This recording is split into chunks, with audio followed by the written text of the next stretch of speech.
ko nga, itong mga senador ninyo at mga kongresista, wala na kayong aasahan dahil sila mismo ay kasabwat ng mga sindikato. Marisa Del Mar, yung mga, mga kasama ni, yung OFW party list, nakasama din ni Kumar.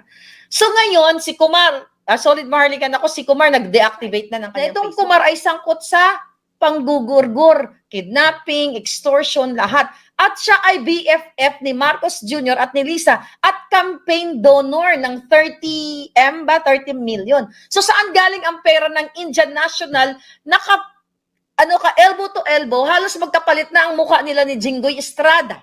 Ito nga mga kababayan, bago natin ituloy ang video na ito, kung bago ka lang sa aking YouTube channel baka pwede makahingi ng like at subscribe at click mo na rin ang notification bell para updated ka sa aking nilalabas na bagong video. Salamat po. Na si Marcos Jr. pala ay langong-lango dito sa pulburon na ito. Pati siyang Pinky Romualdez na undersecretary, alam din niya na si Kuting ay sumisinghot. Even yung chief of staff ni Sandro Marcos, alam nila na yung kanilang amo ay mga bangag. Pero they're there kasi nga naman, nasasaburan sila ng pera ng bayan. Ngayon, si Morales, isasawapin na pumirma lang doon. Gusto nyong i-gang up. Kulang na lang, gusto nyong gurgurin. Ulitin ko muli. Ayon sa ating informante, mga palangga, na pinailan nila ng kaso si Agent Morales ng cyber libel at estafa. Kaya ulit-ulitin natin na sabihin dito, plano nilang hulihin sa May 20. Utos ni Lisa Marcos, ni Marcos Jr. na wag nang madinig doon si Agent Morales sa ang tawag dito? Sa Senate hearing. Kaya Senator Bato, you have to protect Agent Morales. Kung possible nga lang, pero willing naman siyang umarap doon sa Senate or Zoom meeting. Pero kasi kahit naman i-Zoom meeting yan siya, kung na-fabricate na ang crime ng kasinungalingan, yung tanim kaso, di ba? Talagang kahit nasa bahay si Agent Morales, pwede talaga nilang kunin yon. So it's better na paghandaan na ng mga lawyers na itong tanim kaso na ito, kasi isinend ito sa ibang address niya para hindi siya makasagot. Exactly the same ng ginawa nila sa akin nitong bangag noon, bangag ngayon na presidente ninyo. Tandaan nyo mga kababayan, nag-fabricate o nagtanim kaso kay Jonathan Morales ang Malacanang. Nag-fabricate sila mga kababayan. Ayon sa ating informante, pwedeng i-retract nila later dahil na-splook na natin dito.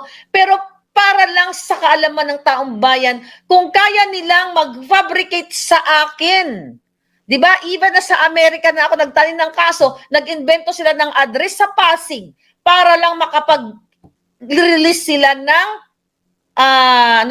ng warrant of arrest. Yung pattern, yung ginagawa kay Teves, di ba, na pinagbibintangan, na siya ay kumitil, yung kay Bantag, lahat. Pattern, this is very Lisa Smugs.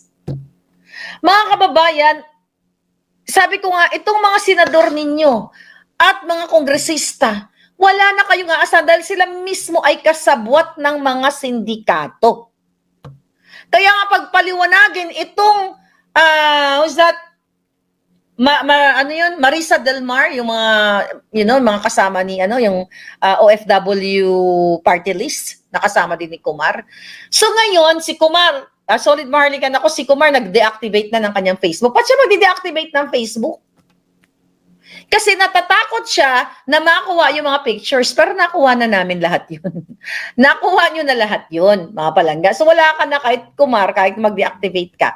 Dahil ayon nga, dun sa article o sa blog, sa website, na itong Kumar ay sangkot sa panggugurgur, kidnapping, extortion, lahat. At siya ay BFF ni Marcos Jr. at ni Lisa at campaign donor ng 30 million. So saan galing ang pera ng Indian National elbow to elbow, halos magkapalit na ang mukha nila ni Jinggoy Estrada, ni Ramon Revilla, Bong Revilla, ni Lisa, ni Marcos Jr.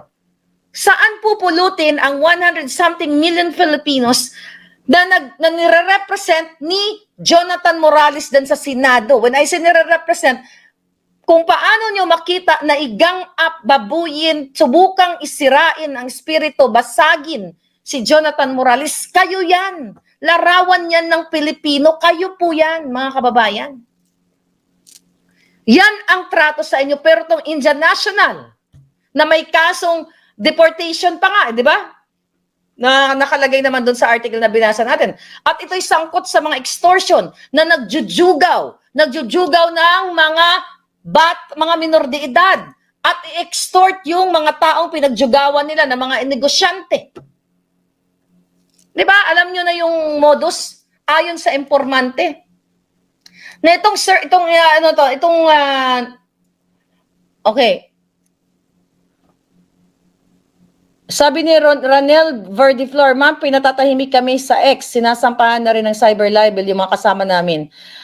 Nakita niyo to lahat. Sabi ko sa inyo, hindi, remember, nung ako ay unang ginawan ni Taberna at ni Lisa ng fabricated crime, ano yung appeal ko sa inyo, mga kababayan, mga palangga, yung ibang mga vloggers, hindi lang sa akin mangyayari ito, mangyayari din sa inyo. And look at that now, Ranel. Diba? Sa Twitter ba? Lulu, thank you so much. Nakita ninyo, lahat gigipitin. Lahat ng mga nagkikriticize. Lahat tayo kakasuhan. Napakadali lang sila magkakaso. Ano ba yung purpose nitong kaso sa atin? Una, intimidation. Panabing una, para ma-devote natin yung oras natin sa mga kaso-kaso, syempre pag may kaso ka, asikasuhin mo, para wala kang time mag-criticize sa kanila. Not me, Lisa. Kahit ano pang pagmamanipula mo, Marcos Jr., ano pang pananakot nyo, lalabanan ko kayo sa ngalan ng katotohanan. Sabi ko nga, recorded na kayo. Recorded naman kayo, matagal na plunderer sa buong mundo. Pero yung Coca-Cola involvement mo, recorded na yan. Hindi mo na, kahit ayaw iulat, may mainstream media na ba na international nag-report. But anyway, hindi nyo ito matatakasan. Ngayon, mga kababayan, nasa mga kamay ninyo ang power para tigilan itong mga hinayupak na ito. Si Morales, si Agent Morales, talagang ayaw nilang ayaw tantanan ni Jinggoy doon sa mga PDS kasi ayaw ni Jinggoy na malaman dahil gusto niya maging Senate President eh. Kaya nagkikisa siya kay Lisa. Ayaw ni manlaman ni Jinggoy na si Marcos Jr. ay ito ang tinitira. Ang favorite. You decide. Kailangan yung kumilos para magsalita. Imagine nyo, sabi ni, I think kay Eric ko napanood noon, interview kay Agent Morales, na meron sana mga bababang mga supporters from the North. Doon pupunta sa Senado. Ang ginawa ng mga police ba or alipores ni Lisa ay pinigilan itong mga susuporta kay Jonathan Morales. Nakita nyo, lahat tayo pinipigilan. Even ang former President Rodrigo Duterte, doon sa mga maisog rally nila, hinaharangan ng truck, hinaharangan ng kung ano-ano, nag-hire ng mga tambay na binigyan ng mga pamalo doon sa maisog rally, supposed na naudlot, doon sa Bulacan. Mga kababayan, sabi ko nga, kung gusto nyo, kung papayagan ninyo sila na magiging bangag, patuloy na pagiging bangag ngayon, bangag noon, kawawa talaga kayo. Itong si Ranel na nag-comment kanina, so ngayon, baka wala pa kayong kaso, pero posibleng isa-isahin nila lahat ang mga nagko-comment. Kasi ang presidential communications, maliban sa nagbabayad ng troll, walang ginawa, hindi yan sila nagtatrabaho para sa bayan. Ang ginagawa nila, nangahanting sila ng ma-recruit nilang trolls at in-scrutinize nila lahat. Dapat, Joey, Sas, kayo, Pebble, sa Lakera, tayo. Dapat magkaroon tayo siguro ng group, kumbaga ilalagay doon, I don't know kung paano si Sas magaling dyan, tsaka si Joey. Marami yan, kahit pa paano medyo, walang mga Junakis yung mga yan, at walang single yung mga yan. So marami silang time. So ngayon, nagawa tayo ng group na lahat ng, even yung mga regular Filipinos na hinaharas na gustong kasuhan ng gobyernong ito, dapat lahat tayo sama-sama doon. Pero kailangan ninyong kumilos, kailangan ninyong magsalita, kailangan ninyong wakasan na itong bangag na presidenteng ito. Sino makakatuwang natin ito? Yung mga matitino na lang, na mga general, na may pagmamahal sa bayan, yung mga police, from lower to upper, na may pagmamahal sa bayan na kayo mismo sinisikil. Kasi wala na tayong aasahan sa mga kongresista. Tignan mo, spokesperson ni Lisa at ni Marcos, imbis na magbalangka sila ng mga batas, ng mga pwedeng gawing batas para sa ikauunlad ng Pilipinas, ninyo lahat. Pero ang ginagawa nila everyday, nagpipress con sila para sirain ang mga kritiko ng gobyernong ito ni Morales.